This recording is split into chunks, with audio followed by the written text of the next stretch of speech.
Flare-up in Saskatchewan wildfires. What sparked most so far this season? Seeking support, why Saskatoon's SPCA is asking for help to feed its animals. And hats off to a Saskatoon pup, why this service animal is being celebrated. This is CTV News with Chantel Saunders.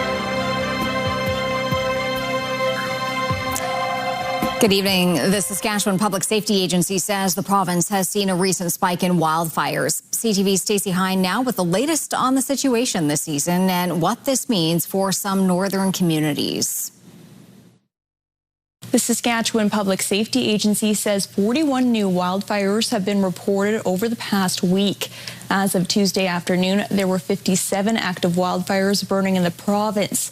7 of those fires were within less than 30 kilometers of northern communities. 3 of them are burning near South End. One has grown to about 2,500 hectares, almost the size of Martensville and Warman combined. It's about 16 kilometers from the community, but the SPCA says crews have been able to keep it from moving closer. We have conducted a backburn operations to contain it within natural barriers. There's lakes and rivers. The border fire is about 26 kilometers southeast of Sandy Bay. It has grown to about 9,100 hectares, roughly the size of Prince Albert, Martensville, and Warman combined. The church fire is also burning about 3.5 kilometers from Sandy Bay. Crews have been on that fire.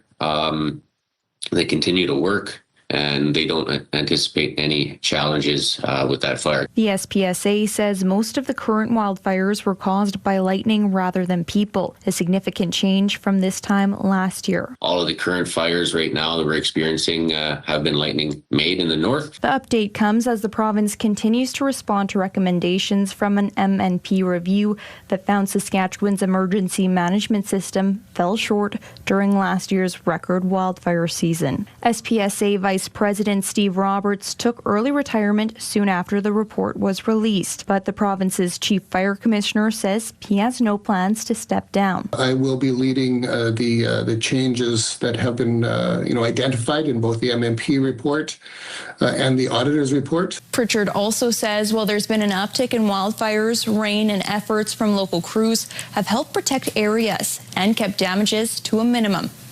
Stacey Hine, CTV News, Saskatoon.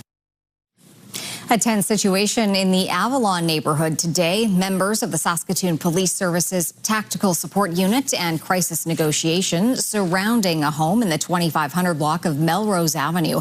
The standoff began at about 9 o'clock this morning when officers tried to arrest someone in the home on outstanding warrants. Police say she refused to cooperate with police and stayed in the home for several hours. People have been advised to stay away from the area. A former Saskatoon real estate agent facing hate speech charges has pleaded guilty to one of the offenses. Brandon Taylor Moore was charged with public incitement of hatred and unsafe storage of a firearm, as well as willfully promoting hatred and willfully promoting anti-Semitism by condoning, denying, or downplaying the Holocaust. The 46-year-old had used social media to promote hatred against Jewish people. Yesterday, he pleaded guilty to inciting hatred. He is scheduled to be sentenced September 28th. A man featured on this week's Crime Stoppers and wanted by police for a bear spray attack on a city bus earlier this month has turned himself in. On June 10th, a 21-year-old man boarded a bus in the downtown terminal without paying his fare. He and another man went to the back of the bus where they drank alcohol. When the bus reached 8th Street and Cumberland Avenue, police say the first suspect pulled out a canister and bear sprayed a passenger several times. Several other passengers felt the effects of the spray and the bus had to be evacuated. 21-year-old Anthony McKiskinek turned himself into police. He is facing a charge of assault with a weapon and mischief under $5,000. Police are still looking for the man who was with him. RCMP are looking for the suspects in a recent shooting. On Saturday morning, just before 4 o'clock, Battleford's RCMP say an injured person showed up at the hospital in North Battleford. He told police he saw a truck on the side of the road near Candu and asked the people inside if they needed help. The driver got out of the vehicle and shot him. The driver got back into the truck and then left. The victim's injuries are not believed to be life-threatening. Anyone who saw anything suspicious is asked to contact police. Environment Canada is investigating a handful of funnel clouds in west central Saskatchewan. Several people reported seeing the funnel clouds yesterday evening, including in the Hague area seen here. The weather agency also says it received reports of 2 funnel clouds yesterday over Rosetown and 1 near Elrose. There is no confirmation that any of them touched down or caused any damage.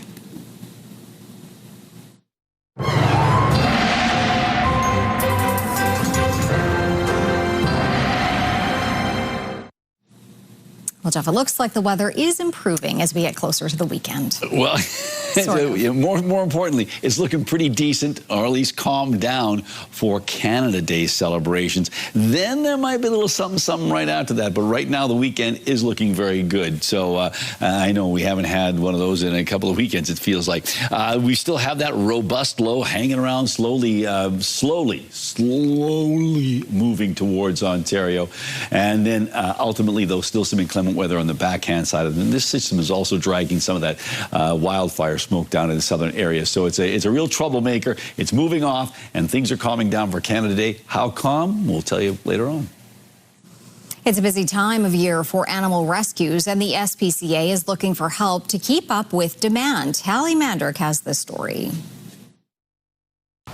The SPCA is asking for help as the animal rescue is in the midst of its busiest time of year. We have over 50 kittens right now and neonates in our care, and we have over 30 puppies and babies in our care. We actually had 5 born this morning in our care. Gibbons says the SPCA is seeking donations of canned food for young cats and dogs, adding that the springtime is known as puppy and kitten season thanks to a boom in births, which means that the demand for food sees a major increase in the following months. Once they hit about 4 weeks, they go through a lot of wet food as they transition on to kibble. So we go through those supplies fairly quickly.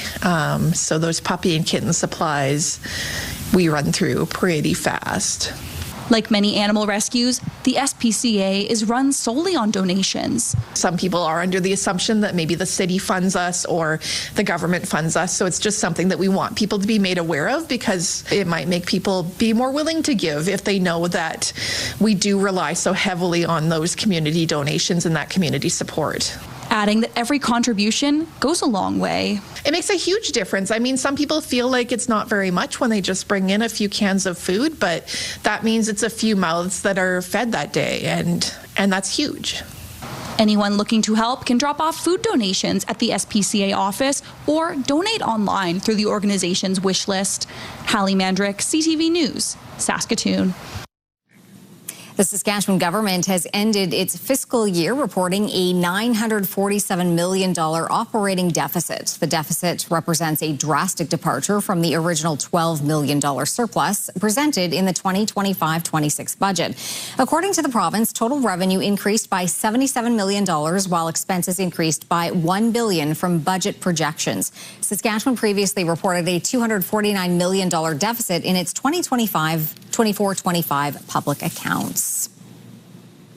Some parents with children enrolled in $10 a day childcare may soon have to pay a little extra. The province is allowing daycare centers to add extra fees to cover operating costs. As Wayne Manteca reports, some centers are now unveiling what those fees will be. The Regina YMCA is one of the larger childcare providers participating in the government $10 a day childcare program. It relies on government grants to top up the $217 monthly that parents pay. However, it's not enough. We're simply not able to keep pace with the costs, and our program was on course for a $650,000 cash deficit. It will implement a $90 a month additional fee this fall to cover administration, repairs, and other expenses. Our choice was, within what was available to us, was to introduce it under the fundraising and administrative fees that we shared with our parent families this morning. Other facilities are following suit. As of August 1st, we'll have fees that are added on top of the core fees. It's not what anybody wanted to do, and it was a heartbreaking decision to have to make. The NDP say inadequate government funding is the cause. Well, they're in very precarious financial situations, and that's why they have to do fundraising to make this happen. And this is a schedule of fundraising and the fees that this organization is going to have to charge simply to remain financially viable. The province says it will continue to discuss a federal funding shortfall with Ottawa to ensure the system remains strong and affordable for families. Wayne Mantika, CTV News, Regina. Prince Albert National Park is reminding visitors this summer to ensure their boats and jet skis abide by some new rules. Jasmine Pelche on the changes and the reasons for them. This is our decontamination unit. It allows us to use hot water between 50 and 60 degrees Celsius. Prince Albert National Park is reminding visitors to inspect their watercraft for invasive mussels. We're asking the public to do their part to help stop the spread of aquatic invasive species. It's a simple step that everyone can remember: clean, drain, dry, and certify. All watercraft entering Prince Albert National Park must go through a mandatory permitting program. The watercraft certification permit was first introduced in 2025, but new this year is a mandatory certification sticker for all permanent watercraft, and new regulations, including one that all watercraft are required to pull any drain plugs present when traveling over land. Watercraft that have been used out of province in the last 45 days are required to undergo inspection and decontamination. This is a self-certification system. We're really focusing on public education and spreading the message and asking folks to comply with our regulations. Visitors are able to use inspection decontamination stations at the park to clean their boats with water that's hot enough to kill invasive mussel species. Highest risk species for us here in Saskatchewan are invasive mussels, so zebra, quagga mussels, and potentially golden mussel, really because they have the ability to drastically impact the environment, but also the economy because they can impact things like hydropower generation and infrastructure, anything that relies on surface water. So they'll clog intakes and really increase maintenance costs and operating costs for anybody that is using surface water. Parks Canada says the aquatic invasive species watercraft certification permits are free and mandatory. Through the Parks Canada Act, any watercraft that does not comply with this permitting system faces up to a $25,000 fine. Jasmine Pelche, CTV News, Prince Albert National Park.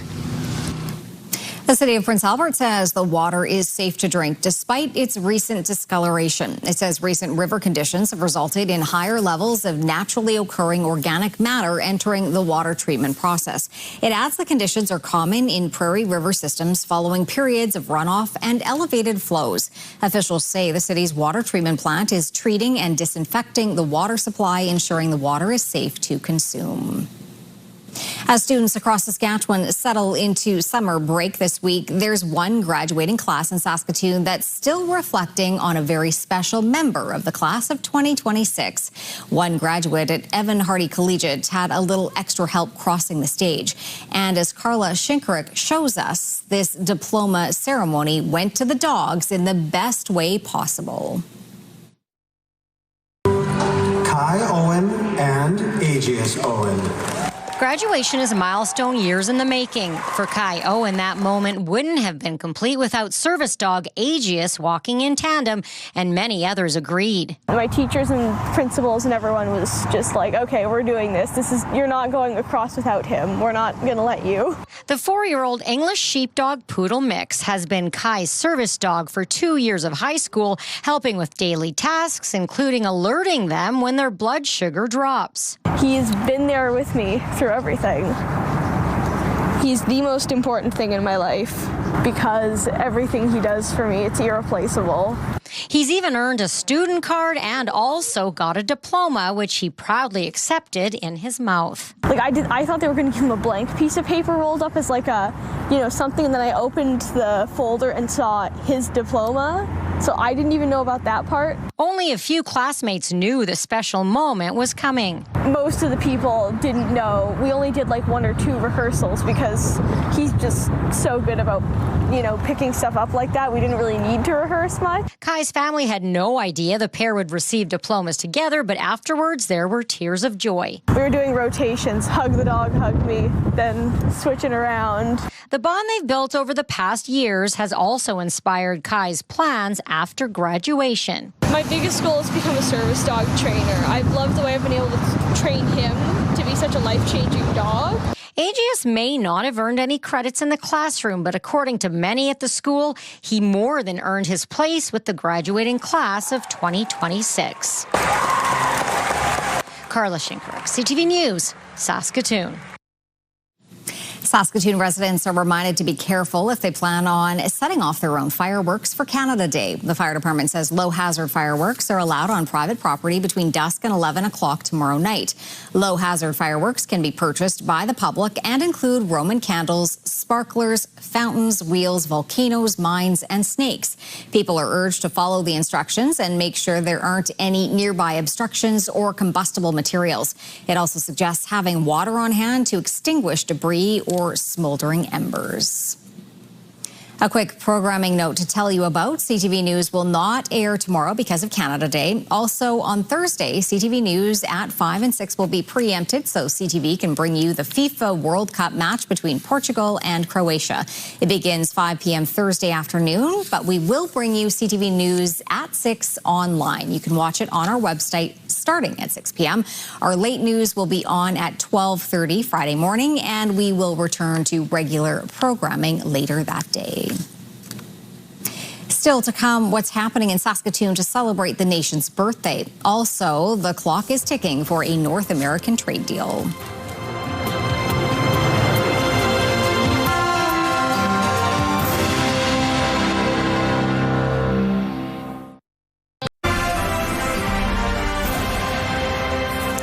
You're watching CTV News Live from downtown Saskatoon. Thanks for staying with us tonight.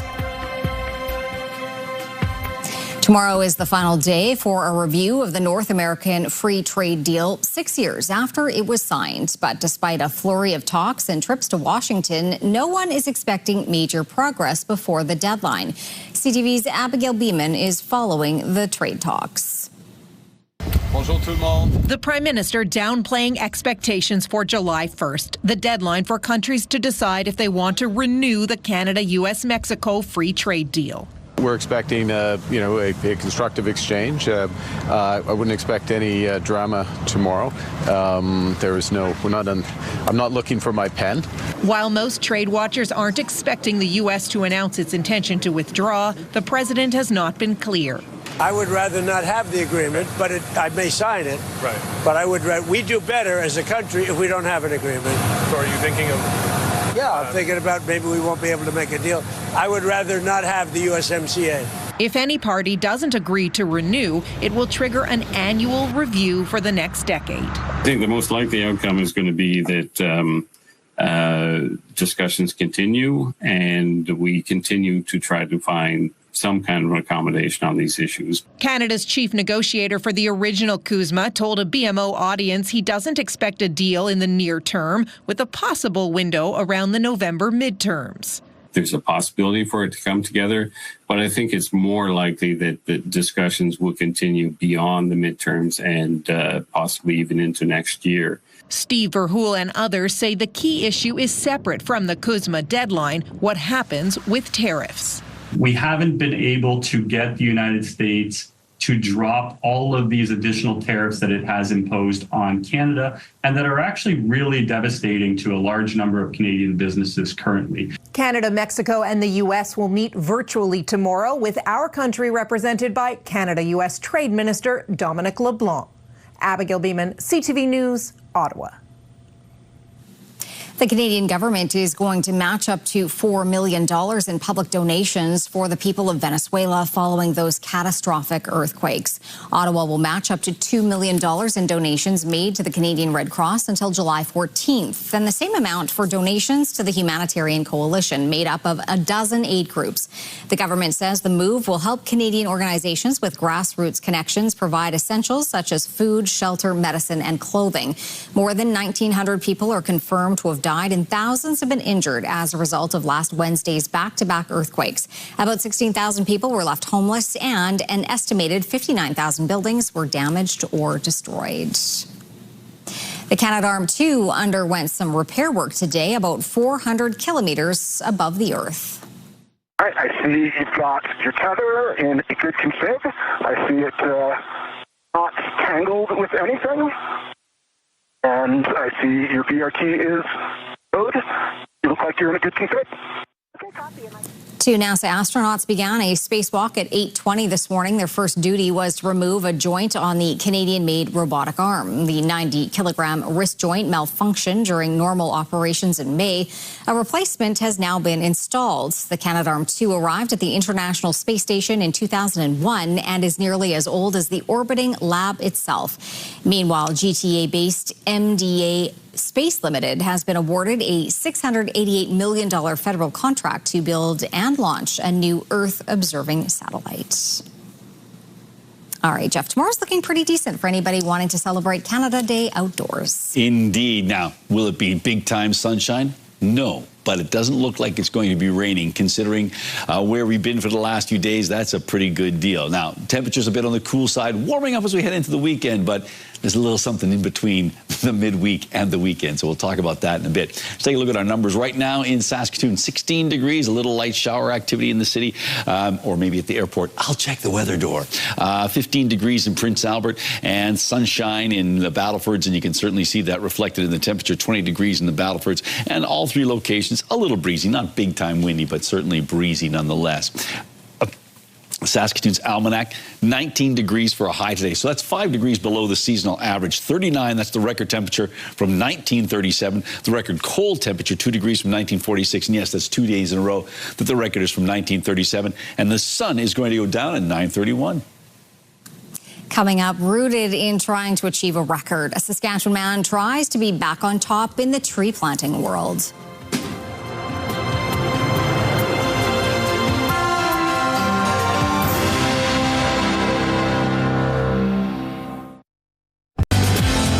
Favorite returning to CTV. The Amazing Race Canada is back next week. Thursday on your morning, we are teeing up this year's edition with John Montgomery.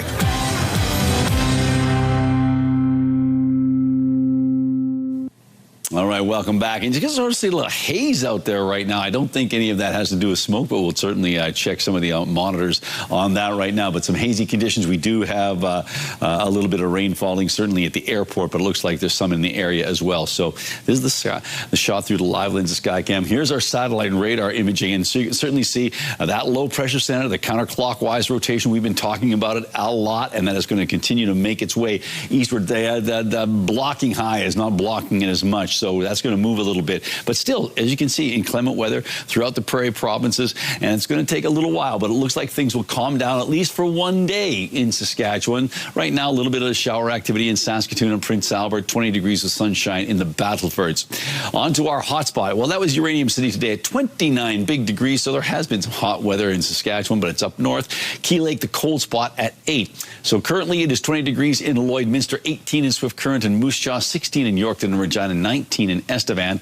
In central parts of the province, temperatures ranging from 14 degrees in Melfort up to 22 in Meadow Lake. It's 17 in Kindersley, 19 in Rosetown, 16 in Hudson Bay, 15 in a few other places. Up north, as I mentioned, hotter temperatures up north than there are in central and southern areas.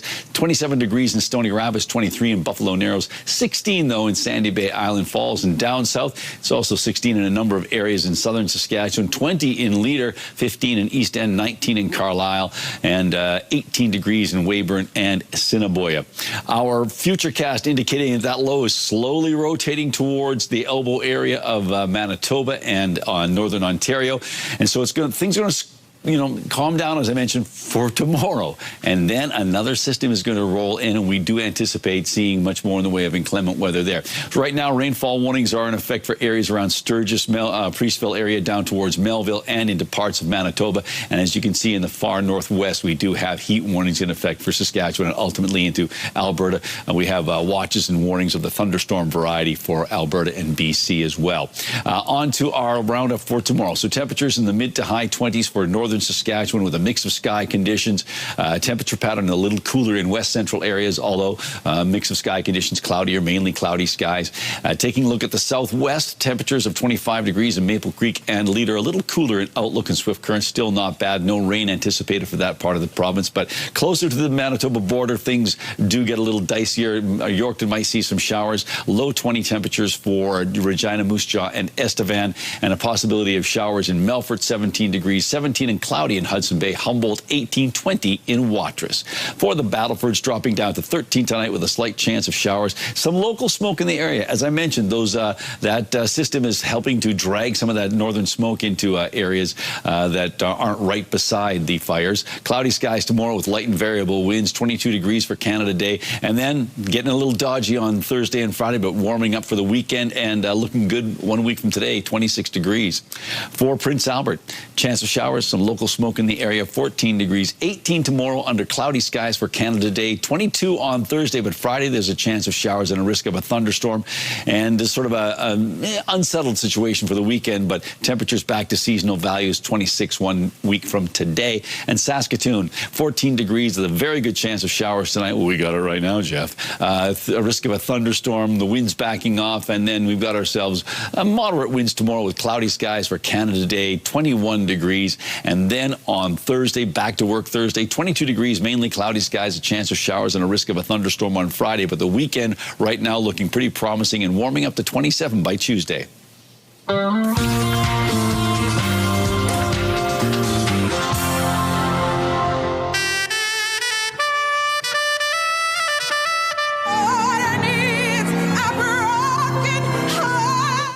Katie G and Jennifer Hudson were two of those paying tribute to music legend Clive Davis, Dionne Warwick, Barry Manilow, Alicia Keys, Bruce Springsteen, and Stevie Wonder are among the stars who honored him at his funeral on Monday. Davis is best known for launching the careers of the aforementioned Springsteen and Keys and many others, including the late Whitney Houston. Clive Davis died last week at the age of 94.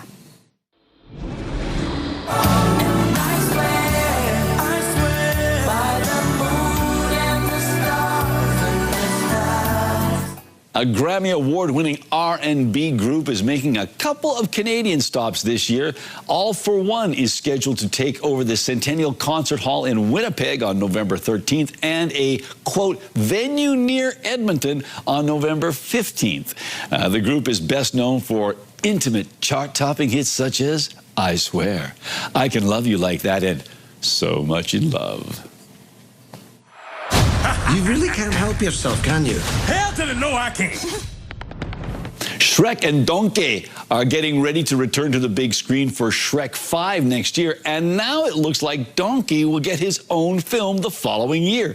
Eddie Murphy is signed on to provide his voice for a solo donkey origin story that is apparently in the works. The Shrek spin-off is expected to hit theaters in 2028. Well, Jeff, there's a lot to do in Saskatoon to celebrate Canada's birthday. So let's get some details. We are here with Shad Ali, of course, the director for Canada 2026 Saskatoon Festivities here in our fair city. And lots of things going on. Where do you want to start? Oh, man. I always start with the food. Because it's like we got food from almost every place on the planet. Yeah. Going to be all on the traffic bridge down here at Spadina. And then all kinds of activities for families and kids right here at KW Nassar Plaza, right? So we've got all kinds of things going on for families, and I know throughout the day there'll be live music, there'll be lots of different sort of entertainment. You betcha. We have cultural performances that represents the mosaic that this country has become now, right? And all of that's going to be at the amphitheater stage. And then, of course, everybody wants to know about the big thing, right? Yeah. Fireworks. Fireworks, you got it. And yeah, it will go ahead. Fireworks is planned for 10:30. Yeah. The only reason we delay or postpone is if we have really heavy winds. Right. In rain, we can do it. We fired fireworks in snow, so we're all good. We did? When? Yeah, when we did the Sesquicentennial show. Okay, I forgot about that. I say we did. Okay, as long as it's not snow in July, I can live with that. So once again, if people want more information, there's a website, right? You know, Canada Day Saskatoon is the best website to go to, and of course, check our socials. We'll have updates on there if anything changes through the day. All right, thanks so much, and happy Canada Day. Happy Canada Day for sure, and let's not forget, big stuff is happening on July 4th as well. Boy, is it ever. All right, Jeff, time for Pick of the Day. What do you got? Let's go with a rainbow picture. Hey, we don't do that. We like rainbows. Oh, yeah, wait a second. We do. This is from Sheldon. Hey, Jeff, just returned back to the lake after a thunderstorm. Double rainbow appeared arched in and over the lake across from my dock. That's pretty wild looking. Next from Denise. Denise says, this is Benny watching the sunset and my horses on my farm by Langham. That's a great shot there. Really nice lighting. And from Rob Van Meenen. Now, this was taken this afternoon. I checked. It was very hot today in Ontario. In Stratford, it was 32, feeling like 37. Anyhow, Rob writes, 4 Saskies see Shakespeare featuring another Sasky. And so I asked for some details, and left to right, we've got Lauren Hofler, Rob, and then Liz King and Angela Kemp. And they were in Stratford to see Jenna Lee Hyde performing in The Tempest. So I hope you had a wonderful time. Stratford's a beautiful city. So thank you for sharing that picture. And if you'd like to share an image with us, you can do so by sending it to cfqcnews@ctv.ca. And please, I'm begging you, put Pick of the Day in the subject line. Still to come on CTV News, trying to regain his record. A Saskatchewan man digs in, hoping to plant his way to the top.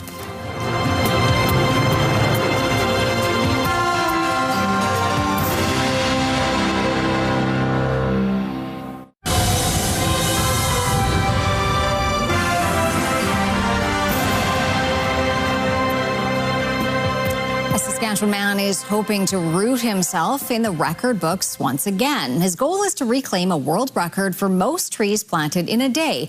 Alison Bamford talked to him near Regina, where he is firmly planted in the belief he can do it.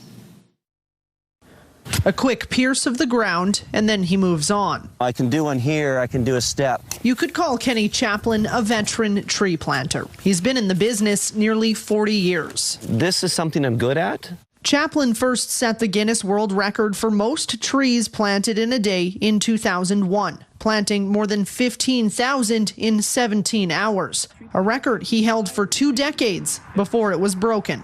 I've felt it before, and I want that feeling back of, you know, you're in the fire. This time around, Chaplin will have to plant 24,000 trees in 24 hours to beat the record.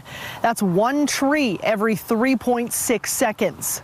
I don't want to be the rabbit, but I have to find a pace. And maintain it all day and night until 8 a.m. tomorrow. You know, he's seen all kinds of land, I'm sure, so this is not going to be too hard for him. He just has to get in a state of mind and see if he's got the stamina. This time of the year, these muscles are quite used to this. The 56-year-old has been training for this, planting trees full-time for the last 2 months, building up strength, endurance, and determination. I'm feeling like I'm in my late 20s. Chaplin's not doing this alone. He's had people donate the trees, land, and equipment. His twin brother is assisting in the field, and he says the memory of their late sister is supporting them every step of the way. My sister that introduced me to tree planting, I just feel that gene will be on my shoulder, you know.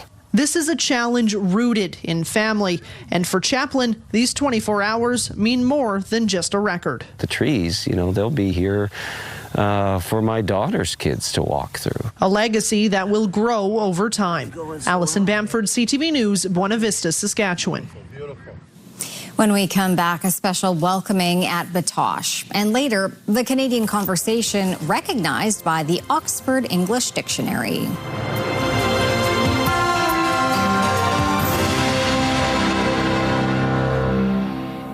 Happening in our community. Bradwell is celebrating Canada in a big way. There's a parade at 11, pancake brunch at noon, followed by ball games, barbecue, live music, kids' activities, and fireworks at dusk.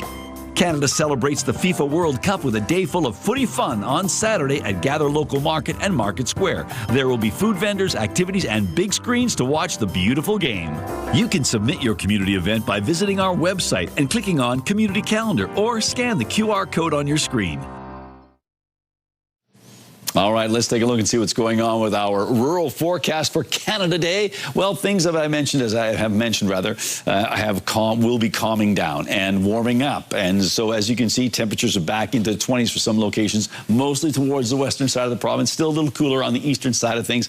Look at that, 17 for Melfort, chance of showers, 18 in Wynyard, chance of showers. Hudson Bay, cloudy, 17 degrees. Down south, well, it jumps up to fairly warm conditions in seasonal or above in the southwest and along the areas south central, closer to the U.S. border. But there is that one sort of little bit where we still have some inclement weather. Now, we don't anticipate day-long rainfall from this system, but depends on how far away that low moves. So, as you can see, the temperatures in the high teens, low 20s, but up to the mid-20s towards the western side of the province. So, what about Wapella? Well, it looks like Wapella is going to be hitting about 20 degrees tomorrow. Some showers, about a 30% chance of showers. Winds out of the northwest at 20, so not bad, but still some showers expected in the area. And Wapella is one of the places where internet plans of up to 1 gig are available from SaskTel.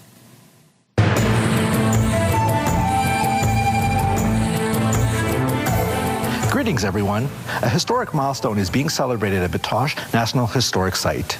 More than a century after bison disappeared from the region, a growing herd is thriving on Métis Nation Saskatchewan land.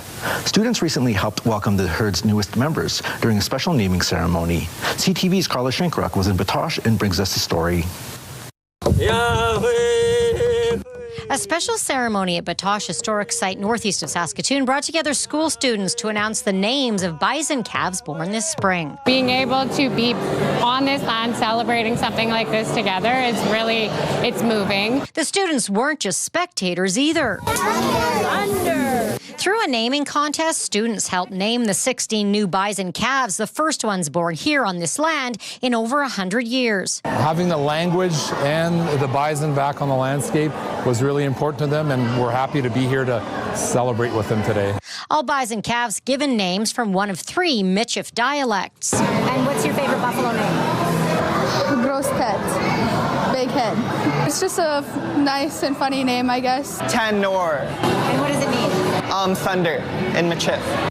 In December 2023, the Métis Nation Saskatchewan received 25 young Plains bison from Parks Canada. 2 years later, another 50 were added to the herd. The birth of the calves marking an important step in the herd's return to Métis homelands. It's very important because these are students here. They're young. They're going to be the ones that are going to be teaching the significance of the Métis connection to the buffalo in the future. So 92 in the herd here, and officials say birth of calves in a natural setting is a sign the herd is thriving. But for many of the kids, the best part of the day was seeing the bison up close. It was an amazing experience. It felt really good to experience all that. I feel lucky to actually experience it. A celebration of new life, culture, and conservation. An opportunity for the next generation to take part in a piece of history. The long-term goal is to continue growing the herd while helping young people connect with Métis culture and history. For Indigenous Circle, I'm Carla Shinkaruk. If you have a story you would like to see in this segment, here's how to reach us. You can contact me by email, and you can also watch past episodes and segments of Indigenous Circle on our CTV Regina and CTV Saskatoon websites. Indigenous Circle, brought to you in part by Saskatchewan Indigenous Enterprise Foundation, growing the First Nation entrepreneurial spirit.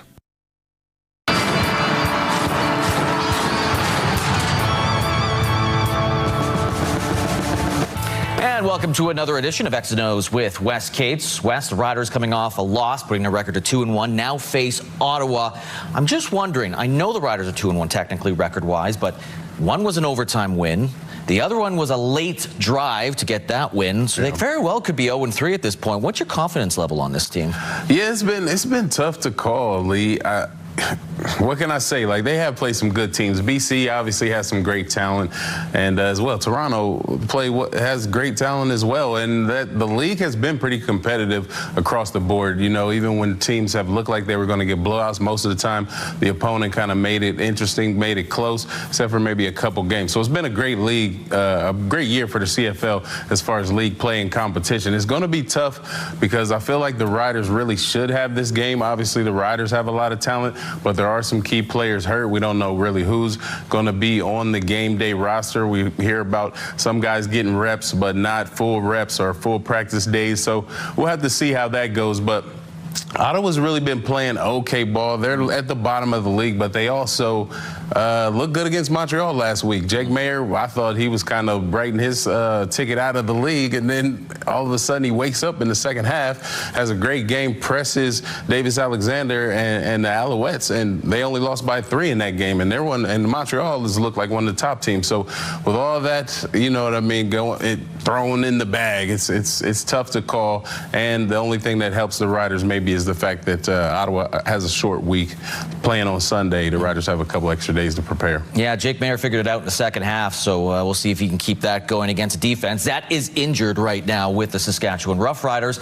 And I'm wondering about special teams. It's back-to-back games now. They've given up a return for a touchdown. BC fired their I'm not saying fire. Absolutely not. Can't keep him in McGarry here. But BC fired their special teams guy, blaming their losses on him. Not the case here, but how concerning is it to see back-to-back? It is, especially when you're going up against Khalil Pimpleton, who is looking great as the returner for the Red Blacks. I mean, he really almost single-handedly helped them get back into that game. He had some great catches on offense, and he had a kickoff return late that made it interesting. So the Riders aren't going to have any easier job containing returners this week against Ottawa. I think the biggest thing is really getting back to basics. Hopefully they're working on some technique and stuff like that in practice, and Kim Missouri is getting these guys ready to tighten up. And we'll see what happens with the offense. Kean Schaefer-Baker, Samuel Emelis were running on the side, some patterns, so they might be good to go. We'll see what happens. Dale Duncan-Busby was back with the first teamers today, so we're starting to see some receivers get back. But Jimmy Johnson III was running with the first team as well, which would give them 3 Johnsons at receiver. If they get a touchdown and they don't do the Spider-Man meme, I will lose my mind. I'm hoping if that happens, we'll see that. We'll see what happens against Ottawa, in Ottawa, and look forward to the next game on another edition of X's and O's. Former Riders receiver Ajo Ajo has been reinstated by the Canadian Football League and can sign with any team. The Riders released Ajo in April after an investigation into allegations of aggressive and unwelcome physical contact with multiple women at a Regina restaurant the day of the Grey Cup parade. He had to complete 15 mandatory counseling sessions led by a gender-based violence expert, undergo a psychological assessment, and meet with Commissioner Stuart Johnson to be reinstated by the CFL. He must serve a 6-game suspension before he is eligible to play. The Riders indicated that even if Ajo was reinstated, they would not be re-signing him. Coming up, the spectacular sight in the sky. Then the Canadian words worth remembering.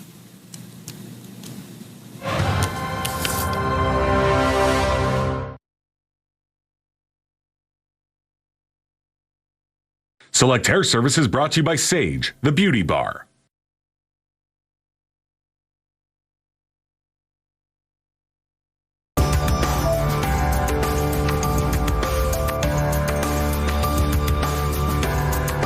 In Italy, Mount Etna is lighting up the sky. Lava gushed from an eruptive vent at an altitude of around 3,000 meters last night. Etna is Europe's largest volcano, and Italy's Civil Protection Department says its activity is typically characterized by episodic eruptions, lava flows, and ash emissions. The volcano is located on Sicily's east coast. So some pretty spectacular images there. Very vivid, absolutely. Yeah. All right, well, the Oxford English Dictionary is recognizing some Canadian classics in its most recent update. Among the words and phrases added, elbows up, defined as a phrase used by Canadians to indicate their willingness to aggressively defend themselves. It's based on the hockey stance, of course, made famous by Gordie Howe. Point form is apparently chiefly Canadian, meaning to lay out information in a series of concise statements. Land acknowledgement also made the dictionary, described as a phrase to recognize and honor the original Indigenous habitats of land that was subsequently colonized. Other Canadian phrases added include cash spiel, that's a curling bonspiel with cash up for grabs; grunt, a fruit-based dessert with dough topping; kitty corner, a description of sitting diagonally; and cookum, a grandmother or elderly woman in Cree culture. So there you go. Some interesting words there. Now it's like grunt. I think is that more of an Ontario thing? Because okay. I don't know. I don't typically use that, but well, it's like because I know I've heard it, but it's not like you have cobblers and you have crisps. It's like, hey, what can I tell you? Tomorrow's going to be a not bad day. It's going to be cloudy. We do have some weather watches and warnings in effect, but here's what tomorrow looks like. We got ourselves temperatures below seasonal, but it's not raining. A Jeffism, fair enough. Fair enough. Thanks for watching. Happy Canada Day.